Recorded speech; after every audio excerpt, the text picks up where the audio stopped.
Here we are at HugsSongwat, and we have a collaboration gallery called Road to Minimalism, hosted by Pavel. Hi, nice to meet you. So, can you share more about the concept of this exhibition?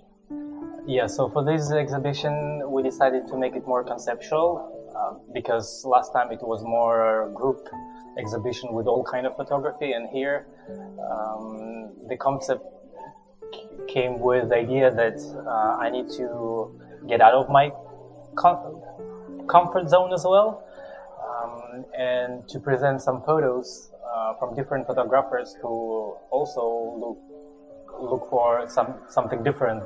Many photographers who exhibit this their work here, they do not do the minimalism photography, so for many of us it was kind of a challenge. So something that I wanted to talk about is what is your standard to define minimalism photography? What does minimalist photography means to you? It's taking a subject or a scene, defining a frame that is, and cutting out unnecessary ambient or unnecessary surrounding, focusing on one scene or a subject, and make it more simplified. And this is where the concept of less is more comes to my mind. So and conceptually and visually, I like these types of art and photography, not only in photography but also in different types of art. So for me it was trying to take less from a scene or from the subject and make it putting it into a frame and bringing some more meaning or some attention to this photography. Why should people try minimalism photography? To me, minimalism photography is to break down the aspects of photography to work on the foundation. So when people can work on their composition first and foremost and find compositions, they can work on the light and shadows in a scene and focus on that aspect. And to decide to purposefully shoot minimalism, we can focus on these foundations of photography without capturing like other types of photos where something that looks action-packed might distract you from what these other foundations instead. Right, I actually agree with you. This is what I had in my mind. It's one of the steps in learning photography, actually, if you start with minimalism.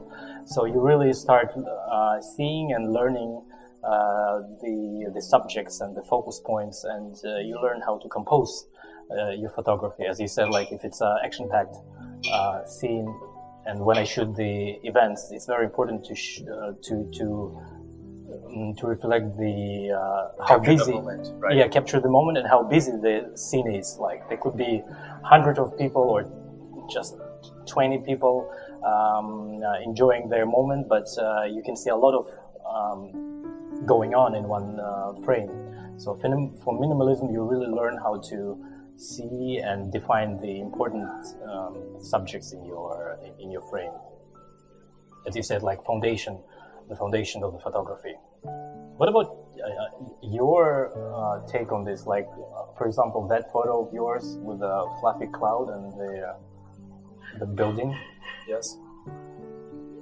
So for that photo, I was also doing my photo walk. That building is the Central Embassy building at Curated BTS station, and I just sort of saw this cloud just peering and touching the building, peering through. I just sort of saw this contrast. Within minimalism, contrast is also another thing that you practice to observe the world around you. So here, this is a contrast between the fluffy, soft cloud right. and then the hard edges of the building. And even the shadows on the cloud is very pleasing. The shape of the cloud is very understandable. Now that I look at it again, the clouds we see differently. I'm seeing like a chopper a little bit, a motorbike. Maybe because we were talking about bikes. Probably. For me, it looks either like a skull. Yes. Of some prehistoric animal, or a high heel. Yeah, shoe. Like a skull with the long nose coming out, yes. Pointing to the left. Yes. So it's like coming leftwards. And then as for the building itself, it's not just pure straight, because the building is a little bit curved, so the slight curve also gives it this natural flow. And there's like a nice rim light on the building as well. Just the light is hitting right on the edge of the building, giving it a nice, pleasing rim light. It's nice. I think I've been to that place so many times, walking past, and then actually I remember when I was taking one of those pictures I'm exhibiting today.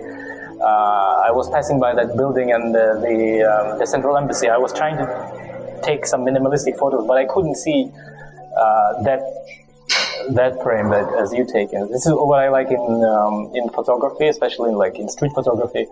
The time is very important. The time of the day. You go there in the morning, you won't see exactly the same scene, and it won't attract you if you go there like at midday, for example. I think it's a great example.